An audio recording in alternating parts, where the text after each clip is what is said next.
Hi, and welcome back to the channel, guys. We are continuing Avatar: The Last Airbender. This is Book 1, Chapter 12, titled The Storm. And that could maybe become a bit of a problem if they run into a storm while they're making their way to the North Pole. But I think just in general, with this first half of the first season, or we've actually passed the halfway point, it's a lot of world building, a lot of obstacles to overcome, a lot of people to help. But I think so far it's still really entertaining, and cannot wait for us to get like deeper into the story and everything. So is there anything you want to get into? Nope. Alrighty.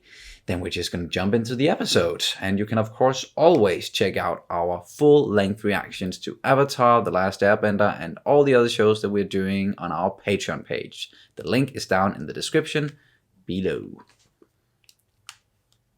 Let's go.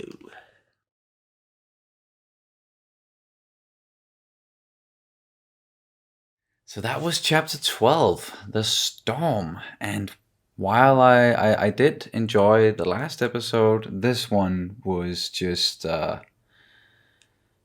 kind of blew it out of the water. It was really good. This episode, I think. And just to comment and just to start it off with, the title, The Storm. It was both a very literal storm, but also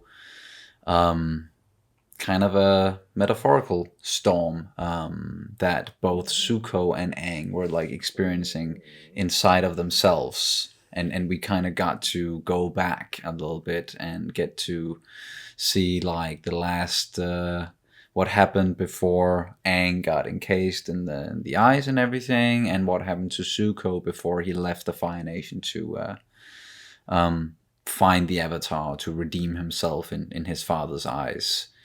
So yeah, that was just a really good episode to get to know the characters better, and what happened, and yeah, and some pretty emotional stuff there. Yeah. And I can see in this episode it's the same director as the first Winter Solstice and also the Southern Air Temple. So these kind of important Aang episodes are they are directed by the same person. Yeah, Lauren McMullen. Yeah. And I think she's doing a great job, and there's really some deeply emotional conflicts and deep emotional scarring, or like and she has a good sensibility then, I think. The director there, Lauren, and like she's good with that, with those more character driven emotional episodes, which I think this very much was. And the notion of even though you have trauma in your past, is a good idea not to dwell on it, and to try to look forward and like see the positive of why you're here right now. Exactly. Stay in the now. Do what you can do now, because it like nothing gets better like if you just dwell on the past. Yeah, and all these what ifs. Yeah. It's not only gonna hurt you. And yes, we all know that, the feeling of having regrets, right? And there's something that you wanted to do differently maybe in your past, but and it's okay to be like, dang, I wish I had done that differently. But to dwell on it and keep just thinking about it, and maybe like let it control your future a little bit, or maybe like influence how you're living now, that's maybe not a good idea. So yeah, it's another good lesson, I think, in part with like kind of building on what was in the last one, where it was kind of the same with, don't dwell too much in the past and past transgressions and what has happened, and look to the future. That was just more focused on, cultures and people and everything, and this is more like personal, your inner storm, your personal struggles and everything. So I thought that was beautifully done. Yeah, and we saw both, as you said, we both saw Aang's in a storm, but we also saw Zuko's in a storm, and kind of in parallel. And we definitely get a better sense of both characters. We see that Aang is of course not perfect, because, well, he suddenly had to grow up a lot faster than he was originally intended to.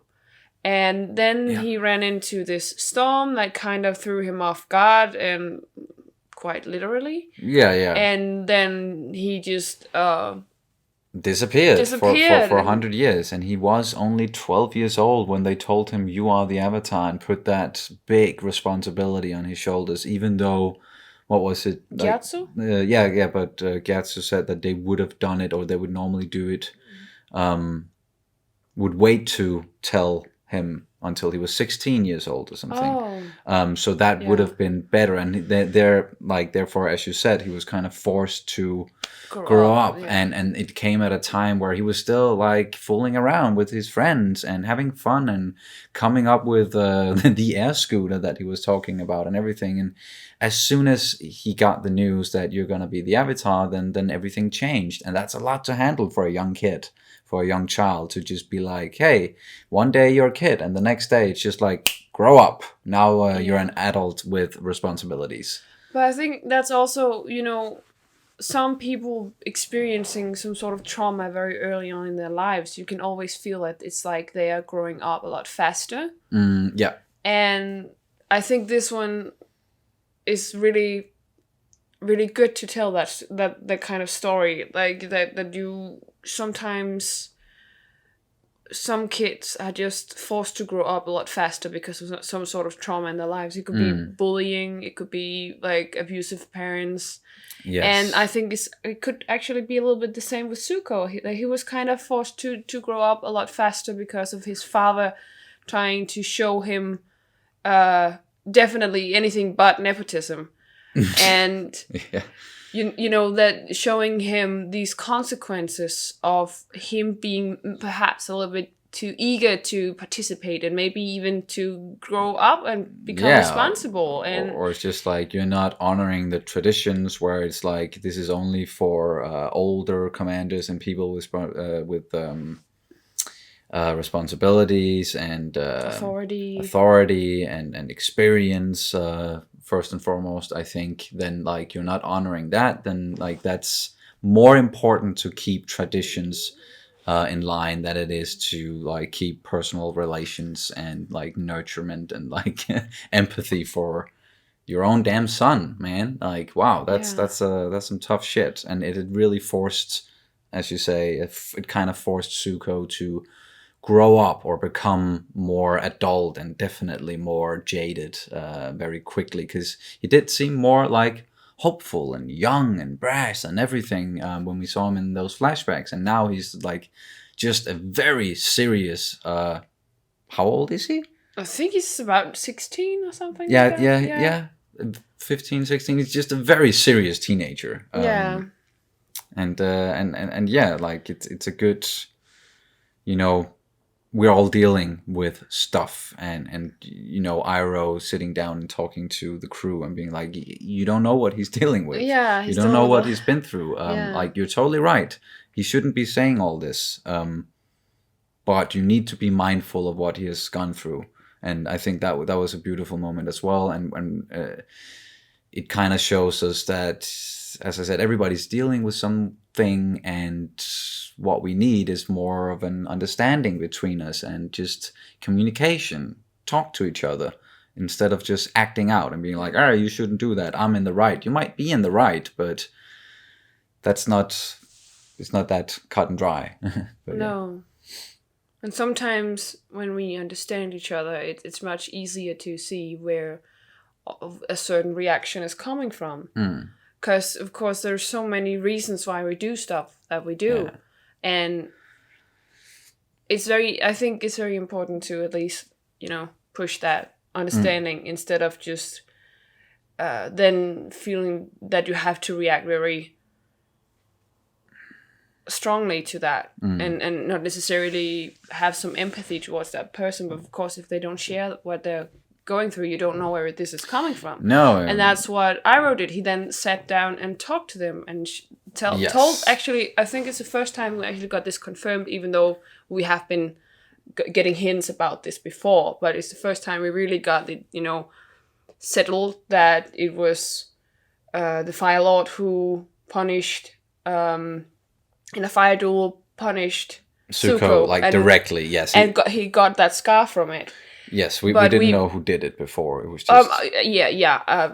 I think we got hints about it was him, and was his dad. Or maybe it was just something that I deduced. Maybe. I don't think they've... The only thing that they've said... There might have been hints, but the only thing we knew for certain was that it was... he got that in another duel with...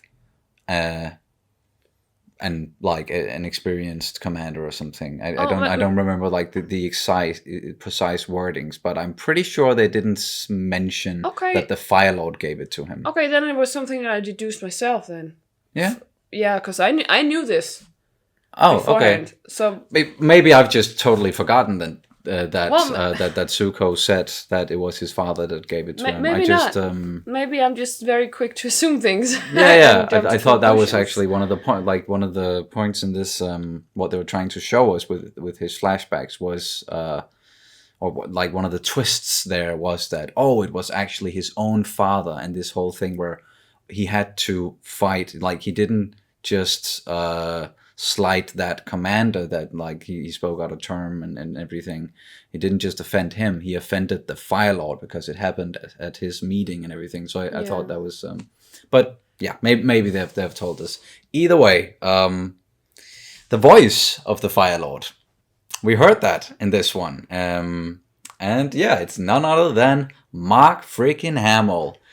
The Joker himself, if we're talking voice acting, and you might know him as another character who's in live action. That's Luke Skywalker, and Fire Lord Osai and Luke Skywalker. Those two are two very different, like polar opposite characters. Almost, So it's more closer to the Joker here than even though I'm sure the Fire Lord is not as unhinged and crazy and just pure anarchy as the Joker, but he's definitely not a good guy. He seems pretty evil, but we'll see when we meet him or we get some more time with him. I'm sure there are deeper sides, like deeper qualities to him, and he's not just... I'm hoping he's not just going to be a two-dimensional villain sort of deal, but yeah. Either way, just with Mark Hamill doing the voice, it's going to be great no matter what. But one of the things I really liked about, or what I really liked about the character of Zuko, is that I think throughout this, he was like, I also think this was a very important point, that we saw that the reason why he stood up at that meeting, he said, let's think about our people. Let's think about the soldiers and the people. He came from a place of compassion. Yeah, compassion for his people. And we also have seen that beforehand, that he's very fixated on he's thinking about the nation and the people as a whole, instead of just thinking of power. And I think he might have been drifting a little bit away from that, but he was reminded of who he was and where he comes from and how he's actually... And once again, I am sure he's going to have a great redemption arc. I just feel it in my bones that we're supposed to really... He's going to come around, feel it. Yeah. And this one, he was just reminded of who he was and where all of this comes from, and in the end, he actually sacrificed getting hold of the Avatar and got his crew to safety instead. And I think that was kind of a wake up call for him. Like, come on, this is what I do. This is who I am. He learned the lesson as well, and that it was a beautiful way of telling that, and him at first being like, no, catching the Avatar is way more important than any person. It's more important than the crew. Like, screw the crew. And they rightfully so got like, oh, wow, okay, this is...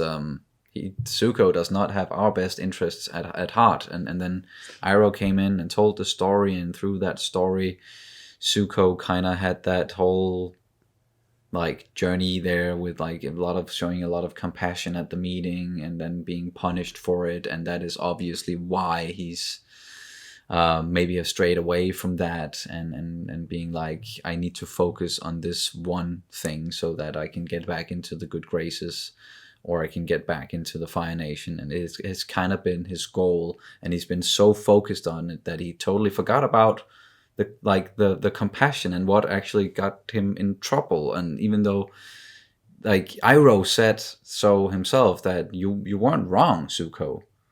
Like, you were totally right that what you were saying at that meeting. It's just because of tradition and where you said it and how you said it, it just is not received well.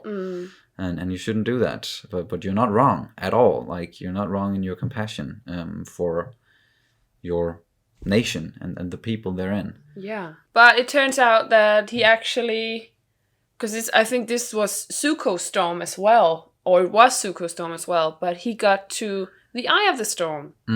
And he kind of, as we said, he's been a bit on a rough patch possibly, and especially in himself with this inner storm.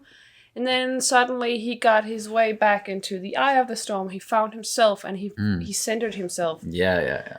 And I just think it's crazy good symbolics here. And I know it's probably, some people probably say it's very cliche or whatever, but once again, I love tropes. I am a sucker for that stuff. And then I was thinking about something that Iroh said. I think it was Iroh who said it. That it would never be the same after this whole punishment. Oh yeah. Like even if he got the Avatar and went back and everything, things would never be the same. And I couldn't help, because then we also saw that how Zuko was thinking back at how, and you saw like how the Fire Lord's hand was on his shoulder, like some sort of like a means of compassion almost towards Zuko. And something happened there, and I can't help but wonder if the Fire Lord actually strayed from his path, or strayed, and something happened within the Fire Lord that he became too obsessed with. Perhaps this, he found out about this the comet, and then he obsessed about the comet and all of this, and then he suddenly became like a whole other person, and was striving for power and ultimate power instead of winning his grandfather's war and everything. And that's perhaps what changed. Yeah. And that's why stuff will never be the same. Yeah, and why Iroh is like, even though that's his brother, he's not too fond of him at the moment, it seems. And there's a reason why he's not with him. And he's like nurturing his son instead, or Iroh's nephew. Yeah. So yeah, I definitely think you're onto something there. That something more or something else happened in the past with the Fire Lord and Zuko and everything, and something. Because yes, there are more to Iroh saying it's never gonna be the same. Like you're never gonna get on good terms again, probably, with your father, and that's a sad thought for any kid to be like, not be ever to feel wanted, or by your parents, especially especially the parents. Those, they really don't want to let our parents down, and it's supposed to be like unconditional love between parents and a child. So the fact that something went so wrong between those two that it's never going to be the same, that's a really sad thought. That's a real trauma there. That's like a real trauma. Yes, and just thinking about that makes me sad, because just thinking, if something happened between me and my parents, I would like, that would kill me. If I couldn't, like, if I ruined my relationship with my parents, and like, no matter who's at fault, but just and I know a lot of people out there in the world, they have a lot of trauma like this, and that are connected to family and everything, and it just makes me sad to think about. So let's not do that. But it was a really good episode. Really, seriously. When we can talk so long. Yeah. It's like the last one. I think we talked for like 5 or 6 minutes, and this one is. We can't stop. Really. We just can't stop. It's just so good. But yeah, I think we're gonna end it here. But it was such a good episode. A lot of great insights into the characters and some great symbolic stuff going on. So unless you have anything, any last little comment? Nope. Alrighty. That's gonna do it for this reaction and review of Avatar The Last Airbender, Book 1, Chapter 12, The Storm. Thank you so much for watching as always, and we will see you very soon. Bye! Bye!